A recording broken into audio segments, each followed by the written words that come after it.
दोस्तों स्वागत है आज के इस नए वीडियो में। अर्थशास्त्र के इस मॉडल पेपर को इस वीडियो में सॉल्व करने वाले हैं। तो आप यहां पे 2 मिनट के लिए रुक जाइए, मैं आपको अच्छे तरीके से समझा दूंगा कैसे आप आसानी से याद कर सकते हैं, ये भी आपको बता दूंगा। तो चलिए शुरुआत करते हैं। सबसे पहले पेपर पैटर्न आप देख लीजिए। पेपर पैटर्न ऐसे ही हुबहू आपको देखने को मिलेगा। सबसे पहले हम लोग यहाँ बहुविकल्पीय प्रश्न से शुरुआत करते हैं और पहला प्रश्न आपके सामने यहाँ पे आ चुका है। पहला प्रश्न है, मांग वक्र संबंध व्यक्त करता है। इसमें क्या राइट आंसर होगा, आइए जानते हैं। लागत एवं मूल्य के बीच, मूल्य एवं विक्रय के बीच, लागत एवं आय के बीच, मांग एवं कीमत के बीच। तो जो मांग वक्र होता है, ये जैसे मांग होती है, ठीक है, जैसे मांग होती है वैसे कीमत निर्धारित होता है, और जैसे कीमत होती है वैसे मांग निर्धारित होता है। इसमें राइट आंसर आपका हो जाएगा मांग एवं कीमत के बीच, ठीक है। चलिए क्वेश्चन नंबर दूसरे पे बात करते हैं। दूसरा क्वेश्चन बहुत ही मोस्ट इंपॉर्टेंट है। अनधिमान वक्र की ढाल होती है। जो अनधिमान वक्र है इसकी ढाल कैसे होती है? धनात्मक होती है, ऋणात्मक होती है, समांतर होती है या फिर लंबवत होती है? तो अनधिमान जो वक्र होती है इसकी ढाल ऋणात्मक होती है। राइट आंसर इसमें बी सही हो जाएगा।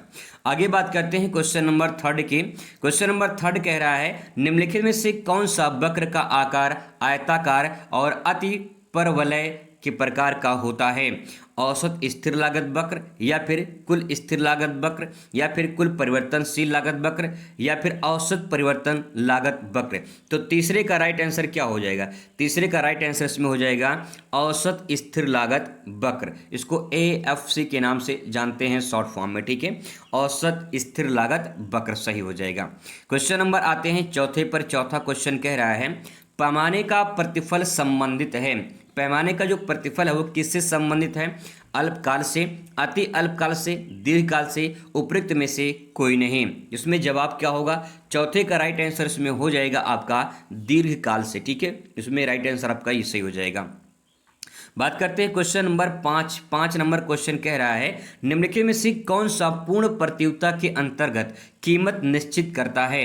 पूर्ण प्रतियोगिता के अंतर्गत कीमत निश्चित करता है प्रतिनिधि फर्म, सामान्य फर्म, उद्योग या फिर सरकार। तो इसमें राइट आंसर क्या हो जाएगा? पांचवें का राइट आंसर इसमें होगा जो उद्योग होता है ये पूर्ण प्रतियोगिता के अंतर्गत कीमत निश्चित करता है, ठीक है। आ जाते हैं क्वेश्चन नंबर 6 पर। क्वेश्चन नंबर 6 कह रहा है, निम्नलिखित में से कौन सी रिजर्व बैंक ऑफ इंडिया का कार्य नहीं है? यानी RBI का कार्य इसमें नहीं है, ये आपको बताना है। तो व्यापारी बैंकों के कार्य, क्या ये कार्य है? नेक्स्ट है साख नियंत्रण, सरकार का बैंक, मौद्रिक नीति का निर्धारण करना। तो इसमें राइट आंसर क्या हो जाएगा? जो व्यापारिक बैंक होते हैं इनका कार्य जो होता है ये इनके हाथ में होता है। रिजर्व बैंक इनको निर्देश देता है, उसी निर्देश पे काम करते हैं। तो व्यापारिक बैंक अपने हिसाब से काम करते हैं, तो रिजर्व बैंक ऑफ इंडिया का ये कार्य नहीं है, ठीक है। बाकी इसमें तीनों राइट आंसर हो जाएगा, मतलब इसमें पहला आपका सही रहेगा। अगला क्वेश्चन दोस्तों आपके सामने यहाँ पे है। क्वेश्चन कह रहा है, भुगतान संतुलन एक वार्षिक लेखा विवरण है एक राष्ट्र के आगे आपको यहाँ पे लिखना रहेगा आंसर। तो यहाँ पे है आयात निर्यात का, या फिर आयात निर्यात के कारण उत्पन्न अवशेष का, या फिर सोने एवं विदेशी मुद्रा की स्थिति का, या फिर अंतर्राष्ट्रीय व्यापार एवं वित्तीय सौदे का। तो इसमें राइट आंसर आपका डी वाला हो जाएगा, नहीं द आपका राइट आंसर हो जाएगा। अंतर्राष्ट्रीय व्यापार एवं वित्तीय सौदे का ये करेक्ट आंसर हो जाएगा। क्वेश्चन नंबर 8 देखते हैं। कुल पूर्ति जो है वक्र और कुल मांग वक्र आपसी सम्मेलन के बिंदु को जो है निम्न रूप से जाना जाता है। तो जो कुल पूर्ति वक्र होता है और कुल जो मांग वक्र होता है जब आपस में मिलते हैं, ठीक है, जब आपस में मिलते हैं तो इस संतुलन बिंदु को क्या कहा जाता है ये आपको बताना है। मांग अतिरेक कहते हैं, प्रभावी मांग कहते हैं, मांग में कमी कहते हैं, या फिर जो है नेक्स्ट यहाँ पे है समग्र मांग कहते हैं। तो इसमें आपका राइट आंसर हो जाएगा प्रभावी मांग के नाम से इन्हें जाना जाता है, ठीक है। चलिए क्वेश्चन नंबर नेक्स्ट देखते हैं। 9वां नंबर क्वेश्चन आपके सामने यहाँ पे है, मुद्रा की पूर्ति के निम्नलिखित प्रत्यय में से किसी भारत में विस्तृत मुद्रा कहा जाता है? तो इसमें राइट आंसर क्या हो जाएगा? M3 इसमें जो है ये मनी 3 के नाम से जाना जाता है, तो ये राइट आंसर इसमें हो जाएगा। क्वेश्चन नंबर 10 आपके सामने यहाँ पे दिया गया है। थोड़ा सा इसमें आपको सवाल की तरह लगाने हैं, मैथमेटिक है यहाँ पे। यदि सीमांत उपभोग प्रवृत्ति जो है 0.5 है, ठीक है, 0.5 है, तो आय गुणांक क्या होगा? 0.5 है तो आय जो गुणांक होगा वो क्या होगा? तो इसमें आय गुणांक जो होगा वो 2.0 होगा। इसको हल करना पड़ेगा, 2 पॉइंट इसमें 0 राइट आंसर इसका हो जाएगा। ठीक है, आगे बात करते हैं। यहाँ पे इसका उत्तर मैंने यहाँ पे लिख दिया है ताकि जब इसे आप पीडीएफ के रूप में प्राप्त करें तो आप आसानी से इसे रिवाइज कर सके। आ जाते हैं अति लघुत्तरीय प्रश्न पर। तो जो अति लघुत्तरीय प्रश्न है इस प्रकार से पूछे जाते हैं, काफ़ी मोस्ट इंपॉर्टेंट क्वेश्चन है। 11 से लेकर 18 नंबर तक क्वेश्चन तक यहाँ पे अति लघुत्तरीय क्वेश्चन है और यहाँ पे जो उसका उत्तर है आपको देखने को मिल जाएगा। इस प्रकार से लघुत्तरीय क्वेश्चन है और फिर इसके बाद यहाँ पे आपका लॉन्ग क्वेश्चन शुरू हो जाता है और सीधे हम लोग आ जाते हैं अति लघुत्तरीय क्वेश्चन का जो उत्तर है वो किस प्रकार से आप लिखेंगे। तो क्वेश्चन है केंद्रीकृत योजनाबद्ध अर्थव्यवस्था क्या है, इसको परिभाषित करना है और यहाँ पे इसका उत्तर लिखा गया है बहुत ही सिंपल आसान शब्दों में। आइए जानते हैं कैसे लिखेंगे। वह अर्थव्यवस्था जिसमें उत्पादन, वितरण, निवेश आदि से जुड़े सभी निर्णय सरकार द्वारा बनाए गए योजनाओं के अनुसार लिए जाते हैं उसे केंद्रीकृत योजनाबद्ध अर्थव्यवस्था के नाम से जाना जाता है। अगर सिंपल भाषा में इसे समझाया जाए तो बस आप इतना समझ लीजिए कि जो सरकार है, ठीक है, उस सरकार के द्वारा जो है कुछ ऐसे योजना बनाए जाते हैं जैसे कि उत्पादन कितनी मात्रा में हो, वितरण कितनी मात्रा में हो, निवेश कितनी मात्रा में करने चाहिए। ये जो सभी जो निर्णय होते हैं ये सरकार के द्वारा लिए जाते हैं और इसी निर्णय को जो है, इसी योजना को केंद्रीकृत योजना अर्थव्यवस्था के नाम से जाना जाता है। ठीक है, आगे बात करते हैं। क्वेश्चन नंबर 12 देखते हैं। यहाँ पे क्वेश्चन बहुत ही मोस्ट इंपॉर्टेंट है, इसको गौर फरमाएंगे जरा से। कुल उपयोगिता से आप क्या समझते हैं? कुल उपयोगिता क्या होती है ये आपको बताना है। तो सबसे पहले आप यहाँ पे हेडिंग डाल देंगे कुल उपयोगिता और इसके बारे में लिखेंगे किसी वस्तु के अलग अलग इकाइयों की उपभोग से प्राप्त कुल संतोष को यानी कुल संतुष्टि को कुल उपयोगिता कहते हैं। जैसे मान लीजिए आप यहाँ पे मैं थोड़ा सा आपको ग्राफ के माध्यम से समझाऊं तो मान लीजिए यहाँ पे इकाई है, ठीक है, और यहाँ पे आप जो वस्तु जो उपभोग कर रहे हैं वो यहाँ पे मान लेते हैं, ग्राफ के माध्यम से समझते हैं। ठीक है, अब यहाँ पे मान लीजिए इकाई 1 2 3 4 मान लेते हैं, इस प्रकार से है। और फिर इसके बाद जो है आप जब एक इकाई ग्रहण करते हैं तो आपको संतुष्टि मान लीजिए 40 मिलती है। ठीक है, और फिर इसके बाद दूसरे करते हैं तो 30 मिलती है, तीसरा उपभोग करते हैं तो आपको यहाँ पे 20 मिलती है। ठीक है, यहाँ पे मान लीजिए 20 मिलती है और फिर यहाँ पे मान लीजिए 10 मिलती है। एक ऐसी अवस्था आती है जब आपकी जो स्थिति है यानी संतुष्टि जो है वो आपका 0 के बराबर हो जाता है, यानी जब पांचवी स्थिति मान लेते हैं वो 0 के बराबर हो जाता है। तो कहने का मतलब ये है कि टोटल जितनी आपको संतुष्टि मिली है, जितनी इकाई आप भोग किए हैं, टोटल जितनी संतुष्टि मिली है उसी संतुष्टि को, उसी संतोष को कुल उपभोग या कुल उपयोगिता के नाम से जानते हैं। ठीक है, आई होप आपको समझ में आया होगा। बात करते हैं अगले पॉइंट पर। अगला पॉइंट यहाँ पे उत्पादन फलन की व्याख्या कीजिए। उत्पादन फलन क्या होता है इसके बारे में बताना है। तो उत्पादन फलन वह संबंध है जो यह बताता है कि दिए गए इनपुट जैसे श्रम, पूंजी, भूमि से कितना अधिकतम उत्पादन प्राप्त होगा। कहने का मतलब ये है कि जो उत्पादन फलन है ये हमें ये बताता है कि जैसे कि आपने 10 मजदूर लगा दिया, ठीक है, 10 मजदूर लगा दिया और आपने कुछ पूंजी लगा दिया, ठीक है, अपने कुछ पूंजी लगा दिया। अब 10 मजदूर कुछ पूंजी आपने लगा दिया है तो इस पूंजी से, इस मजदूर से कितना अधिकतम उत्पादन हो सकता है। ठीक है, जितना उत्पादन होगा उसी को उत्पादन फलन के नाम से जाना जाता है। यही आपको लिखना है। ठीक है, चलिए आगे बात करते हैं क्वेश्चन नंबर 14 की। पूर्ण प्रतियोगिता की मान्यताओं को बताइए। पूर्ण प्रतियोगिता की मान्यता क्या होती है, यानी जो पूर्ण प्रतियोगिता होती है वो क्या होता है? Full competition. आइए जानते हैं। पूर्ण प्रतियोगिता में क्या होता है, बहुत से खरीदार विक्रेता इकट्ठा होते हैं और वहाँ पे क्रेता विक्रेता इकट्ठा होकर वस्तुओं का लेन देन करते हैं। ये पूर्ण प्रतियोगिता के अंतर्गत आता है, पहला पॉइंट। दूसरा, एक रूप उत्पाद। एक रूप उत्पाद का मतलब होता है कि वहाँ पे एक ही प्रकार के उत्पाद आपको दिखाई देते हैं। ठीक है, दूसरा पॉइंट देखिए। तीसरा पॉइंट है प्रवेश निकास की स्वतंत्रता। प्रवेश निकास की स्वतंत्रता मतलब ये कि कोई भी आए और कोई भी जाए। ठीक है, यानी आओ सनम जाओ सनम, कोई भी आ सकता है कोई भी जा सकता है। आगे है चौथा पॉइंट, मूल्य स्वीकारकर्ता फर्म। मूल्य स्वीकारकर्ता फर्म का मतलब ये कि जो फर्म है वो मूल्य को स्वीकार करेगा, जो भी उसमें कीमत होगी उसको स्वीकार करेगा। पूर्ण, अगर बात करें पूर्ण जानकारी, ये मान्यताएं होती हैं। तो इस प्रकार से जो है आप पूर्ण प्रतियोगिता के बारे में 2-3 पॉइंट आराम से लिख सकते हैं। चलिए क्वेश्चन नंबर आगे यहाँ पे नेक्स्ट है, सकल घरेलू उत्पाद से आप क्या समझते हैं, जिसे शॉर्ट फॉर्म में जीडीपी कहा जाता है। मोस्ट इंपॉर्टेंट क्वेश्चन है जीडीपी।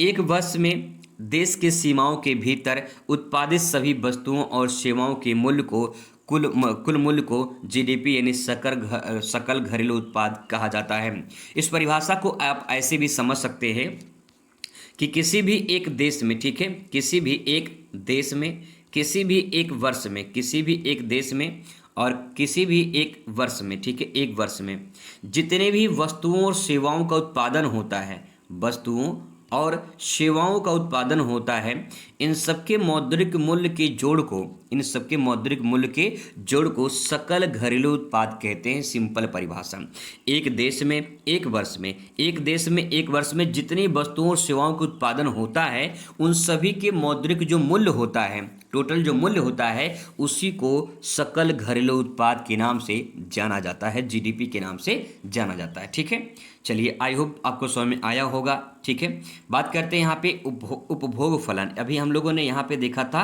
उत्पादन फलन क्या होता है। ठीक है, अब नीचे यहाँ पे क्वेश्चन पूछा है, यहाँ पे देख लेते हैं उपभोग फलन क्या होता है, इसको भी देख लेते हैं फटाफट। उपभोग फलन क्या होता है, देखिए, आय और उपभोग के बीच संबंधों को दर्शाने वाला गणितीय या आर्थिक संबंध उपभोग फलन कहलाता है। मतलब ये है कि अगर आपके पास 10,000 रुपये है मान लीजिए, ठीक है, तो आप 10,000 के हिसाब से अपना उपभोग तय करेंगे। ठीक है, अपना जो उपभोग होगा आप वो 10,000 के हिसाब से अपना तय करेंगे कि आपको कितना उपभोग करना है। तो कहने का मतलब ये है कि एक तरफ जो है आपका आय है, ठीक है, और एक तरफ जो है आपका उपभोग है। ठीक है, एक तरफ आपका उपभोग है, इन दोनों का जो संबंध है, ठीक है, इन दोनों का जो संबंध है, यही संबंध जो है आपका उपभोग जो फलन है वो तय करता है। ठीक है, इस प्रकार से आप इसके बारे में लिख सकते हैं। आ जाते हैं क्वेश्चन नंबर यहाँ पे 17 के। नगद आरक्षित अनुपात से आप क्या समझते हैं? इसे बोलते हैं जो है CRR के नाम से जानते हैं, कैश रिजर्व रेशियो के नाम से जाना जाता है, CRR। ठीक है, देखते हैं, बैंक द्वारा जमा राशि को वह निश्चित प्रतिशत जिसे नगद के रूप में RBI अपने पास रखना अनिवार्य होता है, उसे नगद आरक्षित अनुपात कहते हैं। इसका बहुत ही मतलब सिंपल समझा दें आपको, जो RBI है, ठीक है, ये सभी बैंकों का बैंक है, इसलिए इसे बैंकों का बैंक कहते हैं। यानी बैंकों को, सभी बैंकों जो व्यापारिक बैंक होते हैं, उनको निर्धारण संचालन करना का काम जो है वो RBI का होता है। तो RBI क्या करता है, जो बैंक होते हैं, बैंक द्वारा जो जमा राशि होती है, जो भी बैंक RBI के पास जमा करते हैं, उसका कुछ हिस्सा नगद के रूप में RBI अपने पास रखता है। उसी को जो अपने पास सुरक्षित रखता है, उसी को नगद आरक्षित अनुपात कहते हैं। नाम से स्पष्ट देखिए, यहाँ पे लिखा है नकद। ठीक है, नगद का मतलब भैया जैसे कि RBI ने कुछ पैसा जमा किया, यानी व्यापारी बैंकों ने RBI के पास पैसा जमा किया, तो उसमें से कुछ हिस्सा नगद के रूप में वो जमा कर लेता है और आरक्षित होती है, मतलब वो रिजर्व हो जाता है, तो बाद में जो है उनको किसी प्रकार से लौटाया जाता है। तो यहाँ पे जो RBI के पास जो व्यापारिक बैंक पैसा जमा करते हैं नगद के रूप में, वो आपका नगद आरक्षित अनुपात होता है। यानी जितना पैसा जमा करते हैं उसका कुछ हिस्सा नगद RBI के पास जमा करते हैं। ठीक है, आगे क्वेश्चन है नेक्स्ट यहाँ पे, राजकोषीय घाटे से आप क्या समझते हैं? राजकोषीय घाटा, देखिए यहाँ पे राज लिखा है, राज का मतलब राजा होता है, राजा का मतलब शासन होता है, शासन मतलब जो भाई सरकार है, और राजकोषीय, अगर सरकार का घाटा हो जाए तो उसे सरकार घाटे को राजकोषीय घाटा कहा जाता है। अब इसके बारे में लिखेंगे, सरकार की कुल व्यय और कुल प्राप्तियां, यानी कुल प्राप्तियों का मतलब कि कितना आय प्राप्त हुआ है, के बीच को अंतर को राजकोषीय घाटा कहते हैं। जैसे मान लीजिए जो सरकार है, इस सरकार को आज मान लेते हैं कि 1 लाख, ठीक है, 1 लाख मान लेते हैं, 1 लाख टैक्स प्राप्त हुआ, ठीक है, और सरकार ने 2 लाख खर्चा कर दिया है, 2 लाख खर्चा कर दिया है, तो घाटा कितने का हुआ? 1 लाख का क्या हुआ? घाटा हुआ। इसी को राजकोषीय घाटा के नाम से जानते हैं। यानी जितनी आय प्राप्त होती है टैक्स के रूप में सरकार के पास, और फिर सरकार जितने पैसा खर्च करती है, उन दोनों का जो अनुपात होता है, जो रेशियो होता है, जो अंतर होता है, उसी को राजकोषीय घाटे के नाम से जानते हैं। अब भाई घाटा होगा तभी तो राजकोषीय घाटा कहा गया है, अगर फायदा होता तो राजकोषीय फायदा लिखा होता। ठीक है, सिंपल, तो इसमें घाटा दिखा देंगे तो आपका करेक्ट आंसर हो जाएगा, और छोटा सा एग्जांपल दे देंगे इस प्रकार से, तो आपका बढ़िया नंबर आपको मिल जाएगा। चलिए अब बात करते हैं यहाँ पे अगले क्वेश्चन पर। यहाँ पे है लघु उत्तरीय प्रश्न। जो लघु उत्तरीय प्रश्न है, इसमें इस प्रकार से जो है आपको बताना है, समझाना है, थोड़ा सा डायग्राम का प्रयोग करना है। औसत लागत और सीमांत लागत, ठीक है, से आप क्या समझते हैं, इनके बीच जो संबंध है वो आपको बताना है। एक छोटा सा डायग्राम बनाना है और औसत लागत जो है आपको औसत लागत दर्शानी है और सीमांत लागत जो है दर्शानी है, ताकि जो है पता चले कि आपने डायग्राम के माध्यम से समझाया है। ठीक है, आइए समझने का प्रयास करते हैं। सबसे पहले समझते हैं यहाँ पे औसत लागत को। औसत लागत को समझते हैं पहले। कुल लागत को कुल उत्पादन से भाग देने पर औसत लागत हमें प्राप्त होती है। तो सिंपल सेंटेंस मैंने लिख दिया है। जो कुल लागत होती है, कुल लागत मान लेते हैं 1000 है, ठीक है, 1000 है, और कुल उत्पादन मान लेते हैं कि जो है 2000 हुआ है। कुल उत्पादन मान लीजिए 2000 हुआ है। तो 2000 जो उत्पादन हुआ है, कुल लागत को कुल उत्पादन से भाग देंगे तो हमें औसत लागत पता चल जाए कि हमारी औसत कितनी लागत हुई है, उसमें कितना जो है कास्ट हमारा पड़ा है। ठीक है, यहाँ पे एक छोटा सा फार्मूला है, ये जो फार्मूला है इसको आप ध्यान रखेंगे। ठीक है, आगे यहाँ पे सीमांत लागत की अगर बात करें तो सीमांत लागत देखिए, एक अतिरिक्त इकाई उत्पादन करने से कुल लागत में जो परिवर्तन आता है वही आपका सीमांत लागत कहलाता है। कहने का मतलब ये है कि जो अतिरिक्त इकाई, जो अन्य इकाई हम उत्पादन करते हैं उसमें कितनी लागत लगी है, वो जो परिवर्तन होता है वही आपका सीमांत लागत के नाम से जानते हैं। ठीक है, यहाँ पे AC बराबर जो होता है MC होता है, यानी औसत लागत सीमांत लागत जो है यहाँ पे संबंध को दर्शा सकते हैं। यहाँ मैं डायग्राम तो नहीं बना सका, लेकिन आप डायग्राम जो है समझ सकते हैं, इसको किताब से एक बार देख के जो है अपना देख लेते हैं। ठीक है, अब यहाँ पे छोटा सा यहाँ पे पॉइंट समझने का प्रयास करेंगे। देखिए, जब जो सीमांत लागत होती है, ठीक है, जब सीमांत लागत होती है, सीमांत लागत से जो है औसत लागत ज़्यादा होती है, सीमांत लागत से औसत लागत ज़्यादा होती है, तो हमें क्या है, जो औसत लागत है वो क्या हो जाती है, घट जाती है। ठीक है, पहला पॉइंट। दूसरा पे देखिए, जो सीमांत लागत होती है, जब सीमांत लागत और औसत लागत, ठीक है, ये बराबर होती है तो औसत लागत न्यूनतम होती है। ये बहुविकल्प में पूछा जा सकता है। नेक्स्ट है, जब सीमांत लागत ज़्यादा होती है और औसत लागत कम होती है तो औसत जो लागत है वो आपकी बढ़ती है। ठीक है, इस प्रकार से इसको समझ सकते हैं, बहुविकल्प में पूछा जा सकता है। आगे बात करते हैं क्वेश्चन नंबर 20 की। मांग की कीमत लोच से क्या तात्पर्य है और उसको प्रभावित करने वाले कारक बताना है। तो सबसे पहले समझते हैं कि मांग की लोच क्या होती है। देखिए, कीमत में परिवर्तन के प्रति, कीमत जो है कीमत में परिवर्तन के प्रति मांग की संवेदनशीलता को मांग की लोच कहते हैं।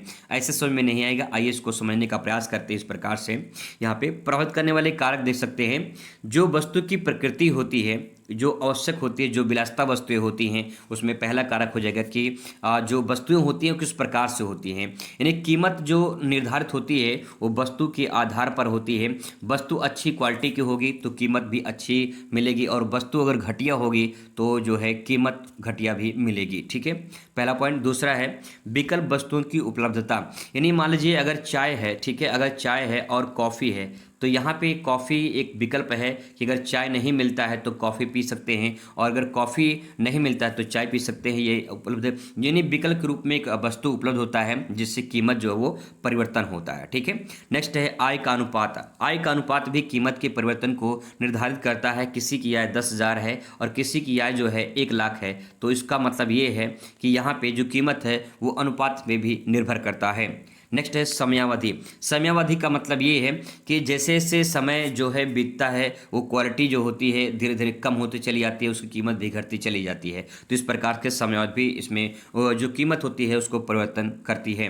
उपभोक्ता की आदतें। उपभोक्ता की आदतें का मतलब ये है कि बहुत सारे उपभोक्ता होते हैं जो महंगी जो वस्तु होती है उसको नहीं खरीदते हैं, सस्ती जो वस्तु होते हैं सस्ते सामान ज़्यादा खरीदने की कोशिश करते हैं, तो वो भी इस तरह से मांग प्रभावित होती है। ठीक है, तो यहाँ पे दोस्तों आप समझ सकते हैं इस प्रकार से कि जो कीमत की मांग की लोच है, आप इस प्रकार से इसमें इसके बारे में लिख सकते हैं। अब बात करते हैं क्वेश्चन नंबर नेक्स्ट है, उत्पादन में अल्पकाल और दीर्घकाल का अंतर क्या है। आइए इसको डायग्राम के माध्यम से समझते हैं। यहाँ मैंने डायग्राम लिख लिया है। देखिए, जैसे सबसे पहले यहाँ पे आपका आधार क्या है, आधार का मतलब मेन मुख्य तथ्य क्या है, फिर अल्पकाल यहाँ ब्लैक कलर में देखेंगे और जो दीर्घकाल है उसको ब्लू कलर में देखेंगे। एक एक करके यहाँ पे समझने का प्रयास करते हैं। आधार में पहले परिवर्तन हम देख लेते हैं। यहाँ पे जो आपका कुछ इनपुट जो है इसमें जो अल्पकाल है, यहाँ पे आप देख पाएंगे इसमें जो ये अल्पकाल है, कहाँ गया भाई अल्पकाल। ठीक है, ये अल्पकाल है। अल्पकाल में कुछ इनपुट स्थिर होते हैं, ठीक है, और सभी इनपुट इसमें परिवर्तन होते हैं, मतलब कि जो भी आप इसमें इनपुट करेंगे वो सब क्या हो जाएंगे, बदल जाएंगे। ठीक है, इसमें नेक्स्ट इसमें निर्णय क्या होता है, इसमें सीमित निर्णय होता है। ठीक है, और सीमित निर्णय होते हैं, इसमें व्यापक परिवर्तन संभव होता है। और आगे इसमें जो है उत्पादन की बात करें तो घटते जो प्रतिफल का नियम होता है वो इसमें लागू होता है। इसमें दीर्घकाल लागत और पैमाने का जो अर्थव्यवस्थाएं होती है वो लागू होती हैं। तो इसके बारे में इस प्रकार से यहाँ पे लिख सकते हैं। इसके बाद क्वेश्चन नेक्स्ट रहेगा, राष्ट्रीय आय की अवधारणा की व्याख्या कीजिए। तो जो राष्ट्रीय आय है इसकी अवधारणा की व्याख्या करना है। तो एक वर्ष में देश के सभी निवासियों द्वारा उत्पादित अंतिम वस्तुओं और सेवाओं के कुल मूल्य, यानी जो कुल मूल्य होता है, और उसे राष्ट्रीय आय कहा जाता है। तो राष्ट्रीय आय को सिंपल भाषा में परिभाषित कर सकते हैं, इसे नियंत्रित करने वाले घटक उत्पाद, आय और व्यय होते हैं। यानी राष्ट्रीय आय जो होता है वो एक देश के जो सभी निवासी होते हैं उनके द्वारा जो वस्तुओं सेवाओं का कुल उत्पादन होता है उसे राष्ट्रीय आय के नाम से जाना जाता है। आगे बात करते हैं, नेक्स्ट है प्राथमिक घाटे। प्राथमिक घाटे की बात करें तो प्राथमिक घाटे से आप क्या समझते हैं, राजकोषीय घाटे में से ब्याज भुगतान घटाने पर जो शेष बचता है उसे प्राथमिक घाटा कहा जाता है। जैसे प्राथमिक घाटा बराबर क्या होता है, राजकोषीय घाटा माइनस ब्याज भुगतान, यानी जो राजकोषीय घाटा होता है उसी में से ब्याज भुगतान माइनस करते हैं तो वहाँ से हमें प्राथमिक घाटा मिल जाता है। ये फार्मूला जरूर लिखेंगे ताकि आंसर आपका परफेक्ट बने। ठीक है, चलिए आगे बात करते हैं। क्वेश्चन नंबर नेक्स्ट है, मुद्रा की पूर्ति को परिभाषित कीजिए। तो मुद्रा की जो पूर्ति है कैसे परिभाषित करेंगे, अर्थव्यवस्था में किसी भी समय उपलब्ध कुल मुद्रा का मतलब नगद प्लस बैंक में जो जमा है वो, ठीक है, को मुद्रा पूर्ति यानी मनी सप्लाई कहते हैं। मुद्रा की पूर्ति का मतलब ये है कि जो नकद है और जो बैंक में जमा है उसी को मुद्रा की पूर्ति के नाम से जानते हैं। ठीक है, इस प्रकार से उसको परिभाषित कर सकते हैं। इसके बाद दोस्तों आपका आता है लॉन्ग क्वेश्चन।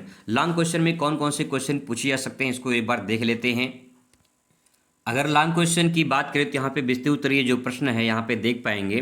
पहला क्वेश्चन जैसे यहाँ पे है कि मांग की लोच से आप क्या समझते हैं, इसके विभिन्न मापन की विधियों की उल्लेख कीजिए। अगर आपको ये नहीं आ रहा है तो अथवा करके क्वेश्चन यहाँ पे दिया रहेगा, आप चाहे दूसरे में से कोई भी कर सकते हैं। अनधिमान वक्र से आप क्या समझते हैं, इसकी विशेषताएं बताइए। सबसे मोस्ट इंपॉर्टेंट क्वेश्चन है जो अनधिमान वक्र है। इसके बाद क्वेश्चन यहाँ पे पूछा जा सकता है आपसे, पूर्ण प्रतियोगिता के अंतर्गत दीर्घकाल में फर्म के संतुलन की विवेचना कीजिए। अगर आपको ये नहीं आ रहा है तो आप अथवा करके यहाँ पे ये वाला कर सकते हैं, राष्ट्रीय आय की गणना उत्पाद, व्यय और आय की विधियों के द्वारा कीजिए। तो इसमें जो है आपको 10 नंबर आपको मिलेंगे और 10 नंबर लेने के लिए आपको बढ़िया जो है आंसर लिखना पड़ेगा।